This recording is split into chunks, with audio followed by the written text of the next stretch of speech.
Thierry Moussene Pomototo face à la presse. Ces communicateurs de l'Union sacrée est monté au créneau pour saluer la montée en puissance des forces armées de la République démocratique du Congo qui ont, sous l'impulsion du commandant suprême Félix-Antoine Tshisekedi Tshilombo, inversé les rapports de force dans les zones de combat face à l'armée rwandaise. Soutien direct du Rwanda au M23. Les experts des Nations Unies confirment que l'armée rwandaise, avec plus de 4000 hommes, a participé directement aux opérations militaires du M23, facilitant les avancées territoriales dans l'est de notre pays. 2. L'exploitation illégale de nos ressources naturelles. Le rapport indique que le M23 exporte environ 120 tonnes par le Rwanda de coltan, et ce, chaque mois, alimentant ses activités criminelles avec le soutien logistique et financier de réseaux liés à cet agresseur rwandais. 3. Administration illégale des zones occupées. Le M23, avec l'appui du Rwanda, a mis en place des structures administratives dans les territoires conquis visant à légitimer son occupation et à asseoir son contrôle sur notre peuple. Ces preuves irréfutables viennent renforcer ce que la République démocratique du Congo dénonce depuis très longtemps. Elles montrent que cette agression n'est pas le fait d'un simple groupe rebelle, mais une action concertée, planifiée et soutenue par un État voisin. La renaissance de notre armée.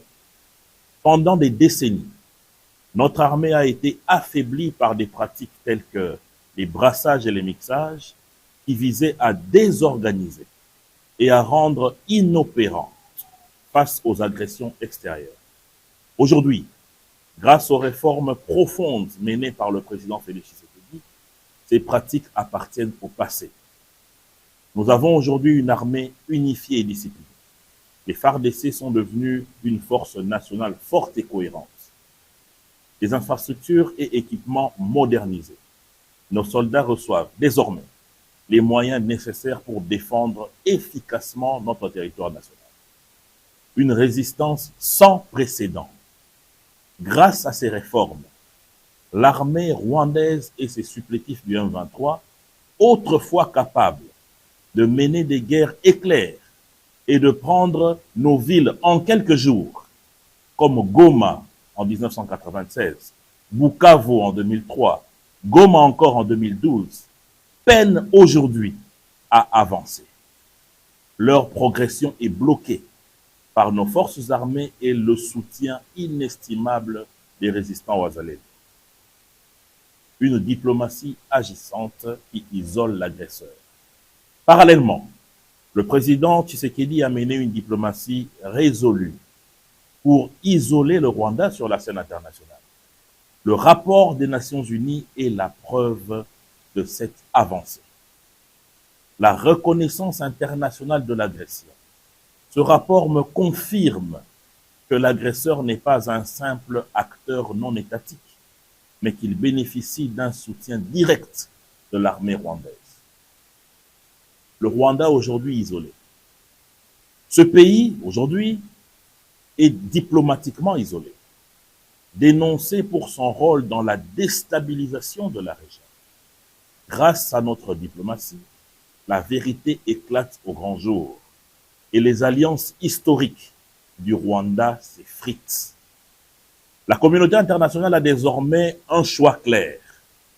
Soit elle agit avec fermeté pour imposer des sanctions contre l'agresseur, soit elle tolère que les principes fondamentaux du droit international soient bafoués. Et ainsi, un précédent négatif sera constitué dans la marche du monde et servirait demain de jurisprudence. En ce jour de nos héros, j'en appelle à l'unité nationale. Mesdames et messieurs, cette guerre injuste n'est pas seulement une guerre d'agression, c'est aussi une opportunité pour notre nation de se tenir debout, unie et résiliente Nous avons déjà prouvé que nous ne sommes plus le pays vulnérable que certains pensaient pouvoir manipuler. Permettez-moi, mesdames et messieurs, de profiter de cette occasion pour m'adresser à nos compatriotes qui se réunissent à l'étranger, dans l'espoir de revenir un jour au pouvoir. À eux, je tiens à rappeler une vérité fondamentale. Comme l'a si bien dit Patrice Emery Lumumba, l'histoire du Congo ne s'écrira jamais à l'étranger. Elle s'écrira ici au Congo, par et pour les Congolais. Je leur demande de cesser de considérer notre pays comme leur bien privé, où ils peuvent être au pouvoir hier, partir et revenir à leur guise pour réclamer ce même pouvoir. 18 ans à la tête d'une nation, c'est un temps plus que suffisant pour agir.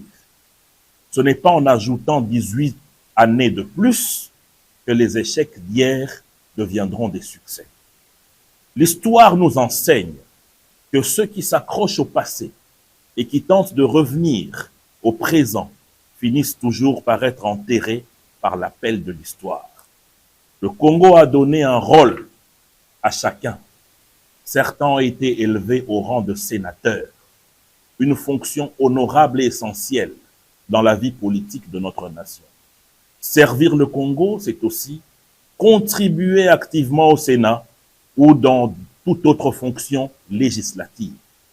Il ne faut jamais confondre la magistrature suprême avec un bien personnel ou un droit éternel. Grâce au FRDC, aux patriotes Ouazalendo et au leadership du président Félix Tshisekedi, nous avons montré que notre pays est capable de résister et de défendre sa souveraineté. Nous invitons la communauté internationale à traduire ces paroles en action et à soutenir activement les efforts de paix en République démocratique du Congo. Le peuple congolais reste debout et notre nation est plus que forte à jamais. Merci.